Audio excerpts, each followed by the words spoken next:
আসসালামু আলাইকুম রহমতুল্লাহ। আজকে এই ভিডিওতে যে বিষয়টা আপনাদেরকে বোঝানো হবে খুব গুরুত্বপূর্ণ বিষয়, গভীর মনোযোগ। অবশ্যই নোট করার চেষ্টা করবেন। আমরা আজকে শিখব জিন বন্দি করার পরের কাজ। কিভাবে জিন বন্দি করে ওইটা আপনারা বুঝতে পারছেন। আমার পূর্বের ভিডিওতে কিছু আমি ইঙ্গিত দিয়েছি এবং এখনও বলবো, ইনশাল্লাহ ভবিষ্যতে আপনারা পাবেন। যে ভিডিওগুলো আপনারা এখনও দেখেন নাই, পেয়ে যাবেন ইনশাল্লাহ। কিভাবে আমি প্র্যাকটিক্যালি দেখাই দেব কিভাবে জিনকে বন্দি করতে হয়। হ্যাঁ, তো এই ক্লাসে আমরা কিছু জিনিস শিখব, গভীর মনোযোগ। আমরা আজকে জানব জিন বন্দি করার পরের কাজ। কিন্তু জিন কিভাবে বন্দি করতে হয় এটা তো আমরা জানি। আমরা প্রথমেই তাকে হেসার করে দিব। হেসার বলতে আপনি আস্তাগফিরুল্লাহ ৭ বার বা ৩ বার, দুরূদ শরীফ ৭ বার বা ৩ বার পড়বেন, সূরা ফাতিহা একবার পড়বেন, তারপর হচ্ছে আপনার ৩ কুল পড়বেন, সূরা তারিকের শেষের ৩ আয়াত পরে, মানে ওই যে হাত বলছিলাম না, হাতের মধ্যে বা তার শরীরের চারিদিকে বা তার চেহারার মধ্যে ফু দিবেন। ফু দিয়ে আপনি সূরা তারিকের শেষের ৩ আয়াত পরে আপনি হুকুম লাগাবেন যে তোমরা যেখানে আসো না কেন, তোমাদের সকলকে আমি ধরে নিয়ে আসছি আল্লাহ তাআলার নামে। বিসমিল্লাহি আল্লাহু আকবার বলে হাত দিয়ে ইশারা দিয়ে টান দিবেন, চলে আসবে। ঠিক আছে? তো আসার পর, বন্দি করার পর আপনি কি করবেন? জিনকে অন্য সকল জিন থেকে কানেকশন বন্ধ করতে হবে। কানেকশন মানে অন্যান্য জিনদের সাথে অনেক সময় আপনি যখন জিনকে টান দিয়ে আনবেন তখন অন্যান্য জিনদের সাথে তার কানেকশন থাকতে পারে।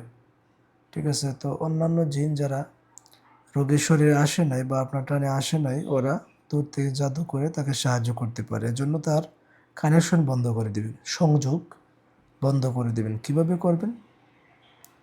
আপনি নিয়ত করবেন আর পড়তে থাকবেন সূরা ইয়াসিনের ৯ নং আয়াত। এই আয়াতটা পড়ার সাথে সাথে তার কানেকশন বন্ধ হয়ে যাবে ইনশাআল্লাহ। ঠিক আছে? নিয়ত করবেন যে আমি তোমাদের সাথে অন্যান্য জিনদের এবং মানুষতান্ত্রিকের যে কানেকশন আছে আমি ধ্বংস করে দিচ্ছি। বিসমিল্লাহি আল্লাহু আকবার বলে আপনি ইশারা দিবেন, হয়ে যাবে।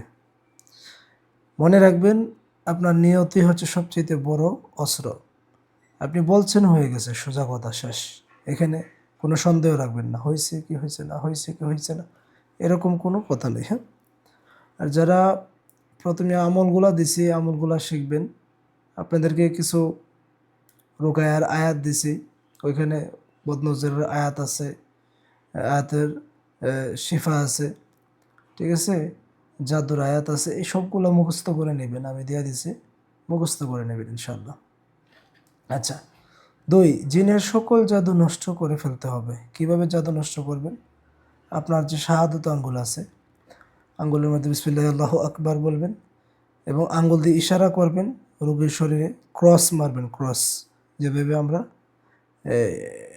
এই পূরণ চিহ্ন আছে না, ক্রস, লাল ক্রস চিহ্ন, কাটাকাটি, আঙ্গুল দিয়ে ইশারা করবেন, কাটতেছেন। হ্যাঁ, জাদু কাটতেছেন বা নষ্ট করতেছেন। আর পড়তে থাকবেন সূরা ফালাকের প্রত্যেকটা আয়াত।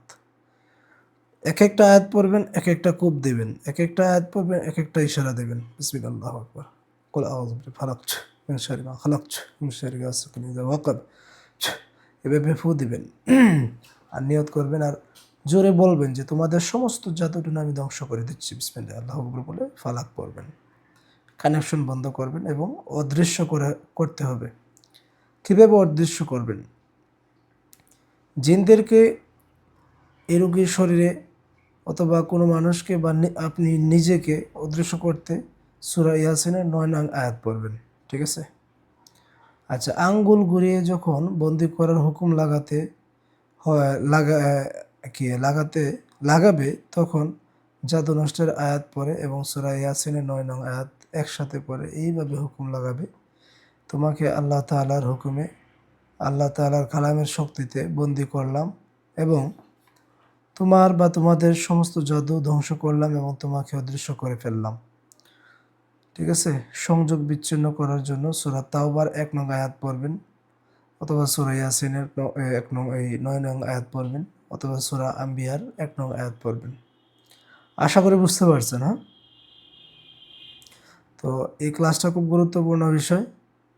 এটা রোগী শরীরে জিন টাইনে আনার পর যে কাজ করা, কঠিন কাজ, ওই কাজটা আমি শিখাই দিলাম। তারপর আমি প্র্যাকটিক্যালি কাজগুলা দেখাই দেবো ইনশাল্লাহ, টেনশনের কিছু নাই। আসসালামু আলাইকুম।